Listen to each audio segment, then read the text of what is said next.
Christ Triumphant, a devotional of Ellen G. White, September 5.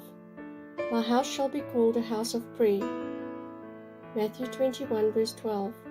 And Jesus went into the temple of God, and cast out all them that sold and bought in the temple, and overthrew the tables of the money changers, and the seats of them that sold doves. The temple courts were filled with cattle, sheep, oxen, and doves.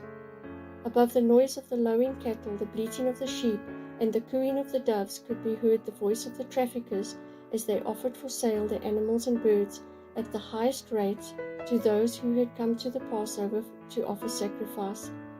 Jesus said, It is written, My house shall be called the house of prayer, but ye have made it a den of thieves.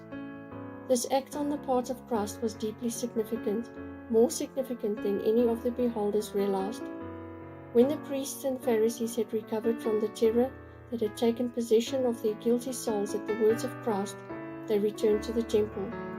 They were not converted or even humbled. They determined to challenge Christ as to his authority for expelling them from the temple courts. When they reached the temple, they found that a wonderful work had been done in their absence. The sick and dying had been restored to health.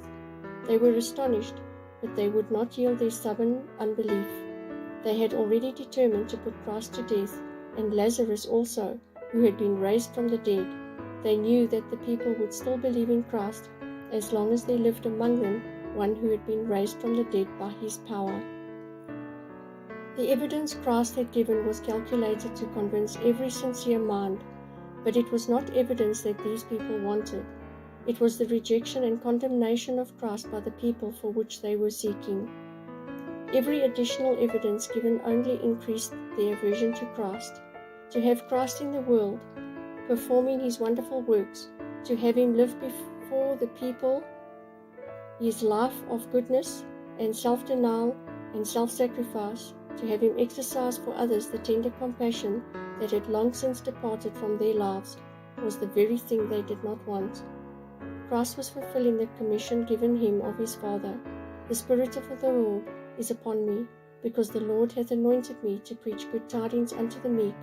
He hath sent me to bind up the brokenhearted, to proclaim liberty to the captives, and the opening of the prison for them that are bound, to proclaim the acceptable year of the Lord. Manuscript 128, 1899.